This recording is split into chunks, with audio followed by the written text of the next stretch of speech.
Nagkasagutan ng mga 3-point plays ang strong group athletics players sa ensayo at meron na ngang Jason Brickman tumala kay Richardson connection, isang swabing 3-point play ang nagawa nila dito. Hindi naman nagpahuli ang big to big connection. Ange Kouame pinasa kay DeMarcus Cousins, nakabawi sila sa tres ni Namalakay. Combo bigs ng SGA sina DeMarcus Cousins at Ange Kouame at sa play na ito pinasa ni Cousins kay Ange Kouame. Ange naman parang kalabaw umatake sa basket.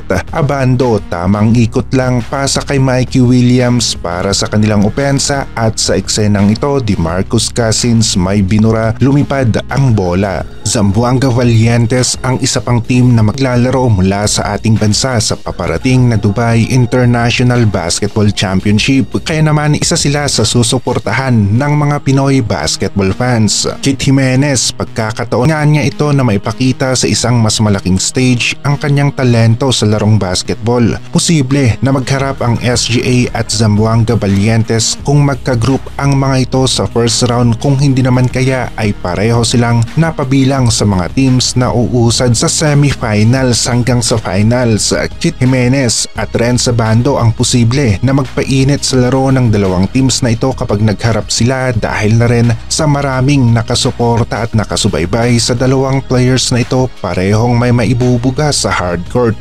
Maganda-ganda rin ang frontline ng Zamboanga Valientes, Sam Diguara at Malik Diouf, ang kanilang mga bigs, matatangkad na mga players at kung nasamahan ng mga malalakas na wingman at guards ay papalag nga rin ang Zamboanga Valientes sa Dubai International Basketball Championship. Dalawang teams ang aabangan natin sa 34th Dubai International Basketball Championship, ang Strong Group Athletics at Zamboanga Valientes. Nakita natin na noong finals lang natalo ang Strong Group laban sa team ng Al Riyadi last season ng DIBC at ngayon sa ganda ng komposisyon ng SGA ay lalaban sila at papalag rin kontra sa kasalukuyang malalakas na teams kagaya ng Beirut, Al Riyadi at iba pa. Kung papala rin at suswertehin nga ang mga Pinoy teams ay posible na sila pa ang magharap sa finals, ang Strong Group Athletics at Zamboanga Valientes. Kapag umayon sa kanila ang mga match-up ng mga teams sa elimination, hindi pa sila maghaharap at maging sunod-sunod ang panalo nila hanggang sa finals. Ito ang gusto natin na senaryo, pero kakailanganin ng swerte sa match-up ng mga teams dahil wala pa yung sked at yung pinakamahirap sa lahat, yung maipanalo ang mga laro dahil malalakas rin ang mga kalaban na mga teams sa 34th DIBC. Kay Soto naman aabot sa FIBA Asia Cup na gaganapin sa August dahil nakita natin sa inilabas na statement ng Kushigaya Alphas galing sa mga eksperto na tumingin nga dito kay Kai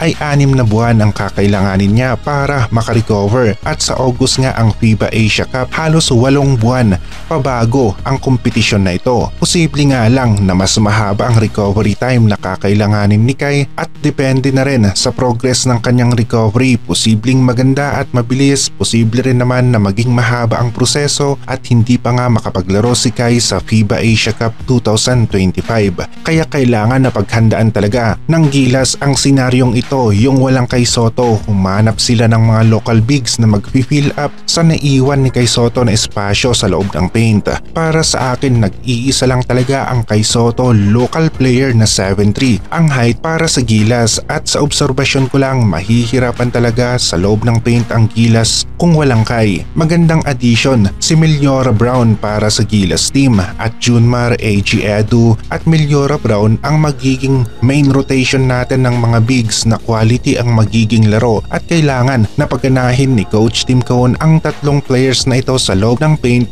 maging epektibo sila laban sa mga teams kagaya ng New Zealand at Australia. Pagkakaiba naman ni Kai sa ibang gilas bigs, kitang-kita mo si Kai Soto sa loob ng paint dahil sa kanyang haba, madaling mapasahan ng bola para sa inside plays o alley-oop plays. Ito ang isa sa nawala para sa gilas team at maglalaro tayo gamit ang mga 6'10", 6'11 na mga bigs natin. Mas matangkad lumilipad pa ng konti ang mga bigs ng kalaban. JB ang isa sa bubuhat sa team ng Gilas kapag nagkataon at kung nag-init ang laro niya ay mahirap mapigilan ang kanyang opensa kaya aasa nga rin talaga tayo sa opensa ni Justin Brownlee. Ilang tulog na lamang at game din na nga sa Dubai International Basketball Championship, maaksyon na mga laro ng bawat teams at mga plays ang mapapanood natin mula sa team ng Strong Group Athletics at Zamboanga Valientes.